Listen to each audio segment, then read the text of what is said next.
주님의 이름으로 문안드립니다.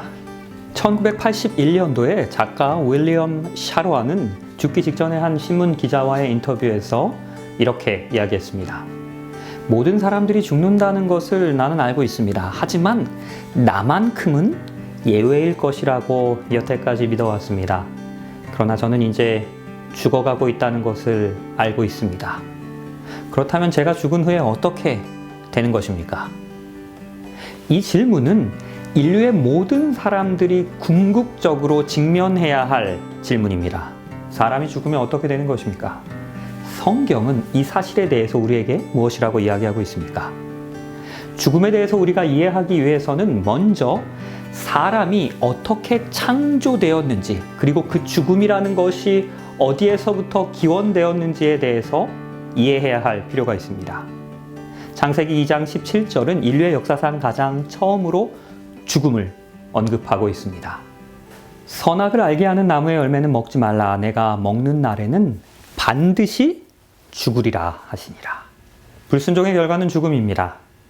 아담과 하와가 하나님께 불순종하였을 때 우리 하나님으로부터 분리되게 됩니다. 그리고 이들이 그 결과로 인하여 죽음을 맞이하게 되는 것입니다.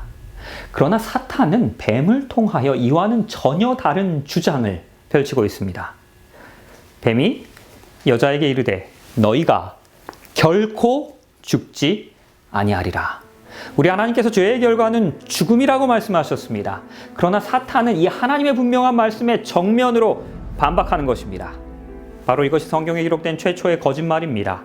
안타깝게도 아담과 하와는 그 거짓말을 믿게 됩니다. 그리고 그 금지된 선악과를 먹음으로 인하여, 그리고 그 불순종으로 인하여 이 세상 가운데 죽음이 임하게 되었던 것입니다. 그리고 여전히 인류는 그 거짓말을 믿고 있습니다. 사람의 몸은 죽을지라도 그 영혼은 여전히 살아서 귀신이 된다는 영혼 불멸설을 이 세상에서는 믿고 있습니다. 이는 사단의 거짓말에서부터 비롯된 사상입니다. 영혼에 대한 이해를 위해서 우리는 먼저 창조에 대해서 이해해야 합니다. 여호와 하나님이 땅의 흙으로 사람을 지으시고 그 생기를 그 코에 불어넣으시니 사람이 생령이 되었습니다. 우리는 이 세 단어를 기억해야 합니다. 흙에 생기가 더해졌을 때에 생명이 되었던 것입니다. 아담과 하와가 창조되었을 때 그들에게 따로 영혼이라는 것이 주입되지는 않았습니다. 성경은 아담 그 자체가 살아있는 영혼, 즉 생명이라고 말하고 있습니다. 하나님의 눈에 우리는 영혼인 것입니다. 성경은 인간에게 영혼이 있다가 죽을 때 그 영혼이 하나님께로 돌아간다라고 가르치지 않습니다. 바로 이것이 창조의 공식입니다. 흙에 생기가 더해졌을 때 생령, 살아있는 영혼이 되는 것입니다. 시편 146편 4절에서도 이것에 대해서 그의 호흡이 끊어지면 흙으로 돌아가서 그날에는 그 생각이 소멸된다라고 우리에게 이야기하고 있습니다. 우리가 죽으면 우리의 몸은 흙으로 돌아갑니다. 그리고 우리에게 주신 그 생기는 우리를 떠나게 되는 것입니다. 인간이 죽을 때 혼이 아닌 영이 하나님께로 돌아가게 됩니다. 흙은 여전히 땅으로 돌아가고 영은 그것을 주신 하나님께로 돌아가기 전에 기억하라. 욥기 27장 3절에서 영을 곧 숨이라고 묘사했습니다.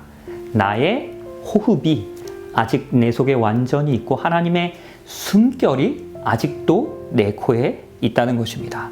우리가 죽을 때 하나님께로 돌아가는 영은 숨과 같은 말입니다. 생기는 살아있거나 의식이 있는 것을 의미하기보다는 사람을 살리는 하나의 생명력을 뜻하는 것입니다. 우리가 죽을 때 숨이 하나님께로 돌아간다는 말인 것입니다. 그러하기에 죽은 사람에게는 의식이 없는 것입니다.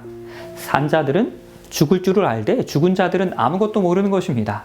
사람이 죽으면 아무것도 모르는 의식이 없는 상태가 됩니다. 즉 생각이 멈추게 되는 것입니다. 이에 대하여 전도서 9장 6절에서는 죽은 이들은 사랑과 미움과 시기도 없어진 지 오래다라고 표현하고 있습니다. 그러하기에 영화나 드라마에서 그리고 있는 죽은 사람들이 귀신이 되어서 때로는 사랑을 나누고 때로는 복수하는 것은 성경의 가르침과는 어긋나는 것입니다. 사단의 첫 거짓말에서부터 유래된 아주 위험한 사상인 것입니다. 죽은 자들은 여호와를 찬양하지 못합니다. 적막한 데로 내려가는 자들은 아무도 찬양하지 못하는 것입니다. 죽은 자들은 아무것도 모릅니다. 그러하기에 하나님을 찬양하거나 예배할 수도 없습니다. 성경은 그 상태를 가리켜서 적막하다라고 묘사하고 있습니다. 이러한 죽음의 상태를 예수 그리스도께서는 다음과 같이 또한 기록합니다. 이 말씀을 하신 후에 또 이르시되 우리 친구 나사로가 잠들었도다. 그러나 내가 깨우러 가노라. 이에 예수께서 밝히 이르시되 나사로가 죽었느니라. 예수께서는 죽음을 잠으로 묘사하고 계십니다. 우리가 죽으면 즉각적으로 하나님 앞으로 올리워지는 것이 아니고 부활을 기대하며 평안의 긴 잠을 자게 되는 것입니다. 이 말씀을 하시고 큰 소리로 이제는 나사로를 부르십니다. 나사로가 죽은 지 나흘이 지났음에도 불구하고 예수 그리스도께서는 그를 하늘에서부터 불러내리지 않으신 것입니다. 그가 죽은 후에 하늘로 올라가지 않았기 때문입니다. 예수님께서는 나사로를 그가 장사되었던 그 무덤에서부터 불러내셨습니다. 구원받은 사람들이 죽으면 바로 하늘로 올라가는 것이 아니라는 것입니다. 형제들아, 내가 조상 다윗에 대하여 담대히 말할 수 있노니 다윗이 죽어서 어떻게 됩니까? 장사되었습니다. 그리고 그 묘가 오늘날까지도 우리 중에 있습니다. 다윗은 아직까지도 하늘에 올라가지 못하였습니다. 우리는 언젠가 하늘에서 다윗을 만날 것입니다. 하지만 다윗이 죽은 지 약 1000년이 지난 후에 하나님께서 베드로를 통하여 분명히 말씀하시기를 다윗이 아직은 하늘에 없다라고 말씀하셨습니다. 그렇다면 다윗은 지금 어디에 있습니까? 그는 여전히 무덤에서 죽음의 잠을 자고 있는 것입니다. 범죄하는 그 영혼은 죽습니다. 성경 어디에도 사람이 불멸하는 영혼을 소유하고 있다라고 말하고 있지 않습니다. 디모데전서 6장 15절과 16절을 보면 오직 우리 하나님에게만 그 죽지 아니함이 있다라고 말씀하고 계십니다. 그렇다면 죽은 의인들은 언제 하늘로 올려짐을 받게 됩니까? 이에 대해서 고린도전서 15장에서는 이와 같이 답변합니다. 보라, 내가 너희에게 비밀을 말합니다. 우리가 다 잠잘 것이 아니요 마지막 나팔의 순식간에 홀연히 다 변화됩니다. 그 나팔 소리가 날 때에 죽은 자들이 썩지 아니할 것으로 다시 살아납니다. 부활합니다. 그리고 우리가 변화될 것입니다. 바울은 죽은 자들이 마지막 나팔 소리가 날 그때까지 자고 있을 것이다 라고 분명히 말하는 것입니다. 마지막 나팔 소리가 아직 울리지 아니하였기에 아직도 죽은 자들은 깨어서 하늘로 가지 못하고 있는 것입니다. 이 죽은 자들을 깨우는 이 부활의 나팔 소리는 예수 그리스도의 재림의 때에 울려 퍼지게 될 것입니다. 주께서 호령과 천사장의 소리와 하나님의 나팔 소리로 친히 하늘로부터 강림하십니다. 그때 그리스도 안에서 죽은 자들이 먼저 일어나는 것입니다. 예수 그리스도께서 세상에 다시 오실 때에 그 나팔 소리 울려 퍼지게 될 것입니다. 그 재림의 나팔 소리에 죽은 의인들은 부활하는 것입니다. 부활에는 두 종류의 부활이 있습니다. 이를 놀랍게 여기지 말라. 무덤 속에 있는 자들이 다 그의 음성 들을 때가 옵니다. 선한 일을 행한 자는 첫 번째 부활입니다. 생명의 부활로, 그리고 악한 일을 행한 자는 두 번째 부활입니다. 심판의 부활로 나오게 되는 것입니다. 예수 그리스도께서 재림하실 때에 그리스도 안에서 죽은 자들이 먼저 일어나게 됩니다. 이를 가리켜서 생명의 부활이라고 우리는 이야기합니다. 그리고 악인들을 위한 심판의 부활은 그 후에 다른 때에 일어나게 될 것입니다. 이 부분에 대해서는 다음 과인 11과와 그리고 12과에서 구체적으로 다루도록 하겠습니다. 욥기 7장입니다. 구름이 사라져 없어진 같이 스올로 내려가는 자는 다시 올라오지 못합니다. 그리고 그는 다시 자기 집으로 돌아가지 못할 것입니다. 그리고 자기의 처소도 다시 그를 알지 못하게 됩니다. 그러나 이 말씀과는 정반대가 되는 죽으면 우리가 귀신이 되어서 우리의 집에 다시 돌아온다는 그 사상이 오늘날의 대중문화 가운데 널리 퍼져 있습니다. 이를 가리켜서 우리는 강신술이라고 이야기합니다. 영화나 책을 보면 죽은 사람들과 대화하는 그 심령술사들, 뱀파이어, 마법 등이 자주 등장합니다.